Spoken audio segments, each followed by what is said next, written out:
Hello everyone, welcome back to my channel Zeal English. I welcome all the teaching and learning community to my channel Zeal English. In this video, we will be discussing the topic related to the 10th class children and the topic comes under the question number 18 for 2 marks. ఈ వీడియోలో మనము ఈ 18th question కి సంబంధించిన topic ని నేర్చుకుంటాము. దాని తర్వాత ప్రీవియస్ ఎగ్జామినేషన్ లో ఇచ్చిన క్వశ్చన్స్ ని మనం నేర్చుకున్న విధానం ద్వారా ఆన్సర్ చేయడానికి ప్రయత్నం చేద్దాం. 2 సెంటెన్సెస్ ఇస్తారు. ఆ 2 సెంటెన్సెస్ని దోతో కానీ ఆల్దోతో కానీ ఈవెన్దోతో కానీ మనం కంబైన్ చేయాల్సి ఉంటుంది. ఇక్కడ మీరు కేర్ఫుల్గా గుర్తుంచుకోవాల్సిన విషయం ఏమంటే 2 సెంటెన్సెస్లో ఒక సెంటెన్స్ రీజన్ అయి ఉంటుంది, అదర్ సెంటెన్స్ వచ్చేసి రిజల్ట్ అయి ఉంటుంది. మరి ఆర్డర్ ఆఫ్ సీక్వెన్స్లో రీజన్ ఫస్ట్ వస్తుందా, రిజల్ట్ ఫస్ట్ వస్తుందా? ఆబ్వియస్లీ రీజన్ ముందు ఉంటుంది కాబట్టి రీజన్ని మనము ఫస్ట్ ఇన్సిడెంట్గా గుర్తుపెట్టుకుందాం. రిజల్ట్ నెక్స్ట్ ఉంటుంది కాబట్టి రీజన్ని బట్టి రిజల్ట్ ఉంటుంది కాబట్టి దీనిని నెక్స్ట్ ఇన్సిడెంట్గా గుర్తుపెట్టుకుందాం, లేదంటే సెకండ్ ఇన్సిడెంట్గా గుర్తుపెట్టుకుందాం. మనకు ఎగ్జామినేషన్ పాయింట్ ఆఫ్ వ్యూలో 2 సెంటెన్సెస్ ఇచ్చి వాటిని ఏదో ఒక వర్డ్ ఇచ్చి కంబైన్ చేయమని చెప్పి అడుగుతారు. మరి ఇక్కడ ఎగ్జామినేషన్ ప్యాటర్న్లో రీజన్ ఫస్ట్ ఇచ్చి తర్వాత రిజల్ట్ ఇవ్వచ్చు, లేదా రిజల్ట్ ఫస్ట్ ఇచ్చి తర్వాత రీజన్ ఇవ్వచ్చు. ఎలా ఇచ్చినా కూడా మనం ఏం చేయాలి అంటే రీజన్కి ముందు లేదా ఫస్ట్ ఇన్సిడెంట్కి ముందు సబార్డినేట్ కంజంక్షన్స్ వస్తాయి కాబట్టి సెకండ్ సెంటెన్స్గా రీజన్ ఇచ్చినా కూడా ఆ సెకండ్ సెంటెన్స్కి ముందు దో లేదా ఆల్దో లేదా ఈవెన్దో రాసి ఆ సెంటెన్స్ మొత్తాన్ని ఫస్ట్ సెంటెన్స్గా రాయాల్సి ఉంటుంది. సో మన వే ఆఫ్ రైటింగ్ ప్యాటర్న్ వచ్చేసి ఎప్పుడు కూడా 2 సెంటెన్సెస్లో రీజన్ ఉండే సెంటెన్స్ని లేదా ఫస్ట్ ఇన్సిడెంట్ని ఫస్ట్ రాయాలి, నెక్స్ట్ లేదా సెకండ్ ఇన్సిడెంట్ని నెక్స్ట్ రాయాలి. ఇప్పుడు ప్రీవియస్ ఎగ్జామినేషన్లో ఇచ్చిన కొన్ని ఎగ్జాంపుల్స్ని మనం నేర్చుకున్న విధానంతో ఆన్సర్ చేయగలమా లేదా ఒకసారి క్రాస్ చెక్ చేద్దాం. ఇది ఏప్రిల్ 2023లో పబ్లిక్ ఎగ్జామినేషన్లో అడిగిన క్వశ్చన్. ఇక్కడ ఆల్దో అనే వర్డ్ యూజ్ చేసి దీనిని కంబైన్ చేయమని చెప్పి ఇవ్వడం జరిగింది. As we discussed earlier 2 sentences ఉన్నాయి. Full stop indicates that this is the first sentence. Nick Vujicic was born with no arms and legs. తర్వాత సెకండ్ సెంటెన్స్ ఏముంది? He does not let the details stop him. ఇక్కడ 2 incidents ఉన్నాయి. ఈ రెండిట్లో reason ఏది, result ఏది మనం గుర్తుపట్టగలగాలి. మరి రీజను రిజల్ట్ ఈ వర్డింగ్ ఇబ్బంది పడేవాళ్ళు ఈ 2 సెంటెన్సెస్లో ఫస్ట్ జరిగిన ఇన్సిడెంట్ ఏది గుర్తుపడదాం. Nick Vujicic was born with no arms and legs. He does not let the details stop him. So first జరిగిన ఇన్సిడెంట్ ఏది? తన birth without arms and legs first జరిగిందా? లెగ్స్ లేకపోయినా కూడా తను తన జీవితంలో ముందుకు వెళ్ళాడు. ఈ రెండిట్లో ఫస్ట్ ఇన్సిడెంట్గా మనం ఏది గుర్తుపెడతాము? ఫస్ట్ సెంటెన్సే ఫస్ట్ ఇన్సిడెంట్. అంటే దీనిని రీజన్ అని గుర్తుపడవచ్చు. అంటే మనం 2 రకాలుగా గుర్తుపడతాం, రీజన్ లేదా first incident. Obviously second sentence ఇక్కడ ఏముంటుంది?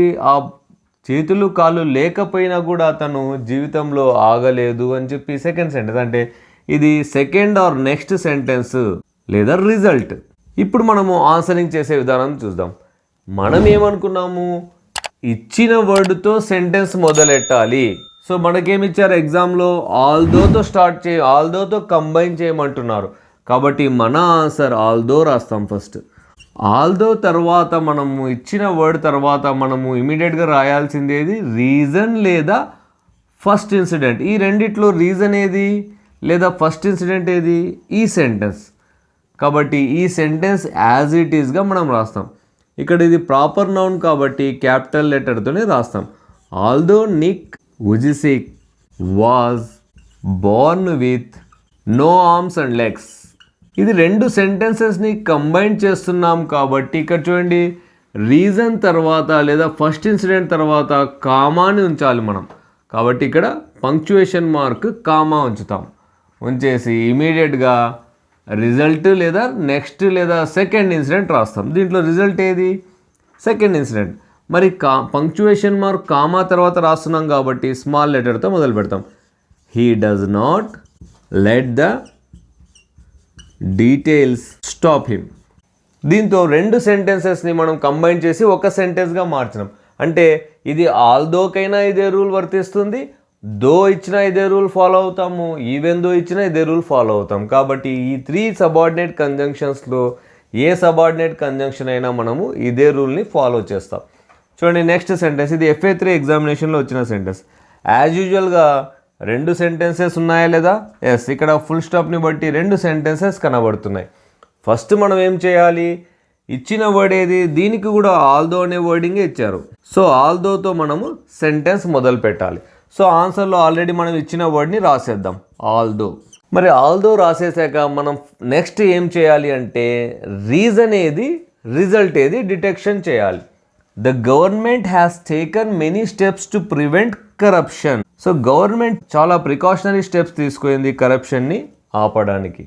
But the change is not optimum. మరి చేంజ్ అనేది జరగలేదు అనే సెన్స్లో ఉంది. సో ఈ రెండిట్లో రీజన్ ఏది, రిజల్ట్ ఏది? ఆబ్వియస్లీ స్టెప్స్ తీసుకుంది, ఫలితం కనబడలేదు. సో స్టెప్స్ తీసుకుంది అనేది ఫస్ట్ సెంటెన్స్ లేదా రీజన్, చేంజ్ కనబడలేదు అనేది second or next sentence or result. So మనం ఈజీగా గుర్తుపెట్టుకోవడానికి ఫస్ట్ ఏది, సెకండ్ ఏది అని గుర్తుపెట్టుకుందాం. సో ఫస్ట్ ఇది కాబట్టి యాజ్ యూజువల్గా ఇదే సెంటెన్స్ని మనం రాస్తాం. ఇక్కడ ద అనే ఆర్టికల్తో ఉంది కాబట్టి సెంటెన్స్ మధ్యలో క్యాపిటల్ లెటర్ రాయకుండా దీన్ని స్మాల్ లెటర్తో రాస్తాం. Although the government has taken many steps to prevent corruption. మరి ఇది కంబైన్ చేస్తున్నాం కాబట్టి రెండు సెంటెన్సెస్ని ఇక్కడ ఫుల్ స్టాప్ ప్లేస్లో మనం ఇక్కడ కామాతో కంటిన్యూషన్ చేస్తాం. పంక్చుయేషన్ మార్క్ కామా రాశాక సెకండ్ సెంటెన్స్ ఆర్ రిజల్ట్ని యాజ్ ఇట్ ఈస్గా రాసేస్తాం. రాసేటప్పుడు కామా తర్వాత రాస్తున్నాం కాబట్టి క్యాపిటల్ లెటర్ కాకుండా స్మాల్ లెటర్తో కంటిన్యూ చేస్తాం. But the change is not optimum. ఈ విధంగా సబార్డినేట్ కంజంక్షన్స్ ఇచ్చినప్పుడు మనం డిటెక్ట్ చేయాల్సింది అంటే ఇచ్చిన సబార్డినేట్ కంజంక్షన్ని ఆన్సర్లో ముందుగా రాసేస్తాము. రాశాక రెండు సెంటెన్సెస్లో ఫస్ట్ లేదా రీజన్ ఏదో గుర్తుపడతాం. ఆ సెంటెన్స్ సెకండ్ ప్లేస్లో ఉన్నా కూడా దాన్ని తీసుకొచ్చి ఫస్ట్ ప్లేస్లో రాసేస్తాము.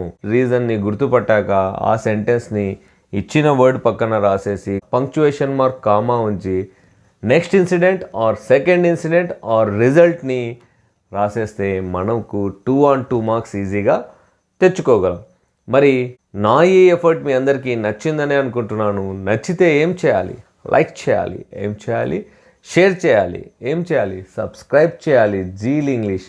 Thanks for watching. We will meet with another useful video. Till then, take care. Bye.